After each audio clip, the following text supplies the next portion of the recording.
उसने बस एक रोटी मांगी थी। कांपते हाथों से आंखों में आंसू लिए। मेरी छोटी बहन भूख से तड़प रही है। जिस औरत से ममता की उम्मीद थी, उसी ने हंसते हुए उस रोटी को गंदे नाले के पानी में डुबो दिया। आज की इस कहानी को सुनकर हर भाई और बहन की आंखों में आंसू आ जाएंगे। दिसंबर की वो रात थी। दिल्ली का तापमान 3 डिग्री तक गिर चुका था। कोहरा इतना घना था कि सामने खड़ा इंसान भी धुंधला दिखाई दे रहा था। कनॉट प्लेस में स्थित द रॉयल हेरिटेज होटल अपनी शानो शौकत के साथ चमक रहा था। अंदर हीटर चल रहे थे। मखमली कुर्सियों पर बैठकर रईस लोग गरम सूप और विदेशी खाने का मजा ले रहे थे। हंसी ठिठोली की आवाजें गूंज रही थीं। लेकिन उन मोटी शीशे की दीवारों की ठीक बाहर, जहां होटल के जनरेटर का शोर था, वहां एक 11 साल का बच्चा कबीर ठंड से ठिठुर रहा था। उसने अपनी फटी हुई पतली सी शर्ट के अंदर अपनी 6 साल की छोटी बहन रोशनी को छिपा रखा था। रोशनी का बदन बुखार से तवे की तरह तप रहा था। वो इतनी कमजोर हो चुकी थी कि उसके मुंह से आवाज भी नहीं निकल रही थी। उसने बहुत धीमे से सिसकते हुए कहा, भैया, पेट में चूहे काट रहे हैं भैया, बहुत दर्द हो रहा है, मम्मी की याद आ रही है। कबीर का कलेजा मुंह को आ गया। माँ बाप के एक्सीडेंट में गुजरने के बाद ये छोटी सी गुड़िया ही उसकी दुनिया थी। सरकारी अस्पताल के डॉक्टर ने शाम को ही कहा था, बच्ची के शरीर में जान नहीं बची है। अगर इसे आज रात कुछ पौष्टिक खाना नहीं मिला तो ये ठंड और कमजोरी से मार डालेगी। कबीर ने अपनी नम आंखों को पोंछा। उसकी जेब खाली थी, लेकिन आंखों में उम्मीद थी। उसने रोशनी के माथे को चूमा और कहा, तो डगमगाना मत मेरी जान, तेरा भाई अभी तेरे लिए गर्मा गर्म खाना लेकर आता है। आज हम राजाओं वाला खाना खाएंगे। कबीर दौड़कर होटल के पिछले गेट पर पहुंचा, जहां किचन का कचरा निकलता था। उसकी किस्मत अच्छी थी। ठीक उसी वक्त किचन का दरवाजा खोला और एक पुराना वेटर रामू काका एक बड़ी स्टील की ट्रे लेकर बाहर निकले। उस ट्रे में एक बड़ी सी पार्टी का बचा हुआ खाना था। ताजा बटर नान, कढ़ाई पनीर और थोड़े से चावल। खाना बिल्कुल साफ था, बस मेहमानों ने उसे प्लेट में छोड़ दिया था। कबीर की आंखों में चमक आ गई। वो दौड़कर रामू काका के पैरों में गिर गया। काका, काका रुकिए। कबीर की आवाज कांप रही थी। ये खाना नाली में मत फेंकिए, मेरी बहन बाहर तड़प रही है। 2 दिन से उसने पानी तक नहीं पिया। ये खाना उसकी जान बचा सकता है काका, भगवान के वास्ते मुझे दे दीजिए। रामू काका ने कबीर की हालत देखी। ठंड में नंगे पैर, फटी शर्ट। उनका दिल पसीज गया।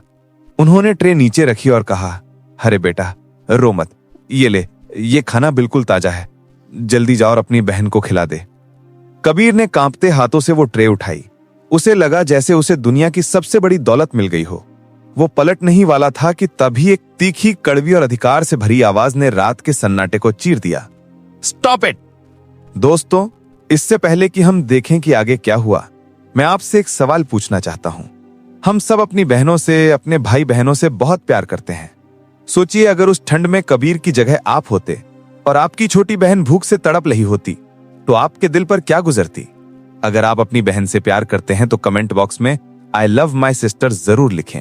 और इस भाई के संघर्ष के लिए एक लाइक तो बनता है। चलिए देखते हैं उस क्रूर रात में आगे क्या हुआ। वो आवाज थी सिमरन खुराना की, होटल की नई जनरल मैनेजर। वो बेहद खूबसूरत थी। महंगी साड़ी, हीरे के झुमके और चेहरे पर मेकअप की परतें, लेकिन उस सुंदरता के पीछे एक पत्थर दिल छिपा था।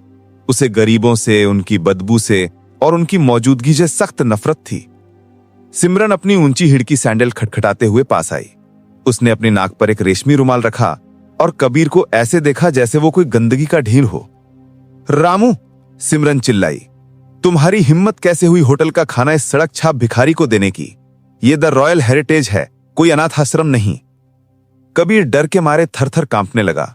उसके हाथ से ट्रे छूटने ही वाली थी। वो वहीं जमीन पर घुटनों के बल बैठ गया। मैडम, मैडम प्लीज, कबीर गिड़गिड़ाया। उसकी आंखों से आंसू बह रहे थे। मैं भीख नहीं मांग रहा, ये खाना तो आप फेंकने वाले थे। मेरी बहन बहुत छोटी है मैडम, वो मर जाएगी। बस ये 2 रोटी ले जाने दीजिए, मैं आपके पैर पकड़ता हूं। कबीर ने अपना माथा उस चमचमाती सैंडल पर रख दिया, लेकिन सिमरन का दिल नहीं पसीजा। उसके चेहरे पर एक शैतानी मुस्कान आई। तुम्हें भूख लगी है? अपनी बहन के लिए खाना चाहिए? सिमरन ने अपनी भौहें चढ़ाते हुए पूछा। लेकिन गंदे लोगों को साफ खाना हजम नहीं होता। सिमरन ने पास ही खड़े सफाई कर्मचारी को इशारे से बुलाया। उस कर्मचारी के पास एक बाल्टी थी जिसमें फर्श साफ करने वाला गंदा, काला और बदबूदार पानी था। सिमरन ने वो बाल्टी उठाई। रामू काका चिल्लाए, मैडम नहीं, ये अनर्थ मत कीजिए, अन्न देवता हैं। लेकिन सिमरन ने एक ना सुनी। उसने उस गंदे, बदबूदार और कीचड़ भरे पानी को उस ताजा बटर नान और पनीर से भरी ट्रे में पलट दिया। छपाक! पूरी ट्रे काले गंदे पानी से भर गई। बटर नान कीचड़ में तैरने लगा, पनीर का रंग काला पड़ गया। जो खाना कबीर की बहन की जान बचा सकता था, अब वो जानवरों के खाने लायक भी नहीं रहा था। सिमरन जोर से हंसी। लो, अब ले जाओ, तुम जैसे नाली के कीड़ों की औकात यही है, गंदा खाना और गंदा पानी। और सुनो, अगर दोबारा मेरे होटल के आसपास दिखे तो पुलिस से कहकर जेल में डलवा दूंगी। Get out! कबीर की चीख गले में ही घुट गई। वो उस बर्बाद हुए खाने को देखता रहा। उसकी आंखों से आंसू नहीं, खून के आंसू बह रहे थे। उसने कांपते हाथों से एक रोटी का टुकड़ा उठाने की कोशिश की, लेकिन वो कीचड़ में सना था। वो खड़ा हुआ, अपमान के बोझ तले दबा हुआ और अपनी बहन के पास खाली हाथ लौट गया। उसने आसमान की तरफ देखा और सोचा, क्या गरीबों के लिए भगवान भी सो गया है? सिमरन अपनी जीत पर इतराती हुई अंदर जाने के लिए मुड़ी, लेकिन वो ये नहीं देख पाई कि अंधेरे में एक लग्जरी कार का पिछला शीशा नीचे था। उस कार में बैठे थे यशवर्धन सिंघानिया, इस पूरे होटल एम्पायर के मालिक। वो आज बिना बताए इंस्पेक्शन पर आए थे और उन्होंने अपनी आंखों से ये मानवता का कत्ल देख लिया था। यशवर्धन जी कार से उतरे, उनकी मुट्ठियां कस गई थीं। वो सीधे सिमरन के पास नहीं गए, बल्कि उस पेड़ के नीचे गए जहां कबीर अपनी बहन को गले लगाकर रो रहा था और कह रहा था, माफ कर दे गुड़िया, तेरा भाई हार गया। यशवर्धन जी ने कबीर के कंधे पर हाथ रखा। कबीर डरकर पीछे हटा। डरो मत बेटे, डरो मत। यशवर्धन जी की आवाज भारी थी। उन्होंने तुरंत अपनी जैकेट उतारी और कांपती हुई रोशनी को ओढ़ा दी। फिर उन्होंने कबीर और रोशनी को अपनी गोद में उठाया और सीधे होटल के अंदर ले गए। लॉबी में सन्नाटा छा गया। सिमरन दौड़ कर आई। सर, आप और ये गंदे बच्चे यहां क्या कर रहे हैं? ये हमारे स्टैंडर्ड के खिलाफ है। Shut up!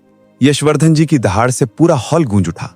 उन्होंने सिमरन की आंखों में आंखें डालकर कहा, स्टैंडर्ड कपड़ों से नहीं, संस्कारों से बनता है मिस खुराना। जिस अन्न को हम पूजते हैं, तुमने उसमें नाली का गंदा पानी मिलाकर आज मेरी बरकत में आग लगा दी। तुम सुंदर हो सकती हो, लेकिन तुम्हारा दिल उस कीचड़ से भी ज्यादा काला है। सिमरन के पसीने छूट गए। सर, वो बस एक भिखारी था, वो एक भाई था। और तुम अब इस होटल की मैनेजर नहीं हो। You are fired. अभी इसी वक्त दफा हो जाओ यहां से। और याद रखना, दिल्ली के किसी भी होटल में तुम्हें नौकरी नहीं मिलेगी, क्योंकि मैं सबको बताऊंगा कि तुम इंसानियत के नाम पर धब्बा हो। Get out! सिमरन को धक्के देकर बाहर निकाल दिया गया। उसी रात कबीर और रोशनी ने वीआईपी सूट में बैठकर वो खाना खाया जो शायद किस्मत वालों को ही मिलता है। यशवर्धन जी ने कबीर के सिर पर हाथ रखकर वादा किया, बेटा, आज के बाद तुम्हें कभी किसी के आगे हाथ नहीं फैलाना पड़ेगा। आज से तुम्हारी पढ़ाई और परवरिश मेरी जिम्मेदारी। वक्त बहुत बलवान होता है दोस्तों। 25 साल बीत गए। द रॉयल हेरिटेज अब और भी बड़ा और भव्य हो चुका था, लेकिन अब इसकी पहचान बदल चुकी थी। होटल के गेट पर बड़े सुनहरे अक्षरों में लिखा था, यहां कोई भी भूखा वापस नहीं जाता। होटल के आलीशान ऑफिस में एक 32 साल का नौजवान बैठा था, कबीर सिंघानिया, यशवर्धन जी के गोद लिए बेटे और अब इस साम्राज्य के मालिक। रोशनी अब शहर की सबसे बड़ी डॉक्टर बन चुकी थी।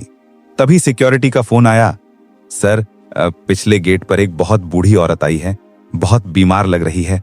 वो कह रही है कि झूठे बर्तन धोने का काम दे दो, 2 दिन से भूखी हैं। कबीर ने फाइल बंद की। उसे कुछ याद आया।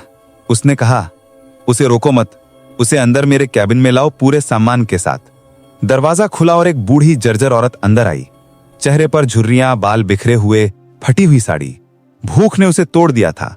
वो अंदर आते ही हाथ जोड़कर रोने लगी, मालिक, माई बाप, रहम करो, 2 दिन से कुछ नहीं खाया, बस एक रोटी दे दो, मैं आपके पैर दबा दूंगी, सफाई कर लूंगी। कबीर अपनी कुर्सी से उठा। वो धीरे धीरे उस औरत के पास गया। वक्त ने उस चेहरे को बदल दिया था, लेकिन कबीर उन आंखों को नहीं भूला था। ये सिमरन खुराना थी, वही घमंडी मैनेजर। नौकरी जाने के बाद उसके अहंकार ने उसे कहीं का नहीं छोड़ा। परिवार ने त्याग दिया, पति छोड़कर चला गया और आज वो उसी जगह भीख मांग रही थी जहां कभी वो हुक्म चलाती थी। कबीर ने कुछ नहीं कहा। उसने वेटर को इशारा किया। एक चांदी की थाली आई। उसमें गर्मा गर्म बटर नान, शाही पनीर और ताजे फल सजे थे। बिल्कुल वैसा ही खाना जो 25 साल पहले कबीर ने मांगा था। कबीर ने अपने हाथों से पानी का गिलास सिमरन की तरफ बढ़ाया। पीजिए और खाना खाइए। सिमरन खाने पर टूट पड़ी। वो पागलों की तरह खा रही थी। उसकी आंखों से आंसू टपक कर खाने में गिर रहे थे। जब पेट भरा तो उसने कबीर के पैर पकड़ लिए। साहब, आप देवता हैं, भगवान आपको बहुत देगा। कबीर ने उसे कंधों से पकड़कर उठाया और नम आंखों से मुस्कुराया। मैं देवता नहीं हूं मैडम, मैं तो बस अपना एक पुराना कर्ज चुका रहा हूं। सिमरन चौकी। कर्ज? कैसा कर्ज बेटा? कबीर ने उसकी आंखों में झांकते हुए कहा। याद कीजिए, 25 साल पहले इसी होटल के पीछे कड़कड़ाती ठंड में 11 साल के लड़के ने अपनी मरती हुई बहन के लिए आपसे रोटी मांगी थी और आपने उस रोटी पर फर्श साफ करने वाला गंदा पानी डाल दिया था। आपने कहा था गंदे लोगों की औकात गंदे पानी की है। सिमरन के हाथ से थाली छूट गई, चम्मच गिरने की आवाज गूंजी, उसका चेहरा सफेद पड़ गया। वो फटी आंखों से कबीर को देखने लगी। उसे लगा जैसे उसके पैरों तले जमीन खिसक गई हो। तो तुम? सिमरन की आवाज घुट गई। हां, कबीर ने भारी आवाज में कहा, मैं वही कबीर हूं। फर्क सिर्फ इतना है कि आज मैं उस कुर्सी पर हूं जिस पर आप थीं और आप वहां हैं जहां मैं था। वक्त ने आपको यह सिखाने के लिए 25 साल लगा दिए कि जब हम किसी का निवाला छीनते हैं तो ऊपर वाला हमारी किस्मत छीन लेता है। सिमरन फूट फूट कर रोने लगी। मुझे मार डालो, मैंने बहुत बड़ा पाप किया है, मुझे माफ कर दो मेरे बच्चे। कबीर ने अपनी जेब से एक चाबी निकाली और उसके हाथ में रख दी। शांत हो जाइए, मेरे पिता यशवर्धन जी ने सिखाया था कि किसी गिरे हुए को और गिराना ताकत नहीं, उसे उठाना ताकत है। मैंने आपको सजा देने के लिए नहीं बुलाया, सजा तो वक्त आपको दे चुका है। ये हमारे वृद्धाश्रम के कमरे की चाबी है, वहां रहिए, इज्जत से खाइए। बस एक वादा कीजिए, अब किसी की मजबूरी का मजाक नहीं उड़ाएंगी। सिमरन खुराना, जो कभी पत्थर दिल थी, आज एक बच्चे की तरह कबीर के सीने से लगकर रो रही थी। उस दिन उसकी भूख ही नहीं मिटी, बल्कि उसके पापों का मैल भी उसके आंसुओं के साथ धुल गया। दोस्तों, हमें कमेंट में बताइए कि आप हमारी वीडियो किस शहर से देख रहे हैं। अगर इस कहानी ने आपके दिल को छुआ है तो कमेंट में जरूर बताइएगा कि क्या कबीर ने सिमरन को माफ करके सही किया? क्या आप होते तो माफ करते? आपके जवाब का इंतजार रहेगा।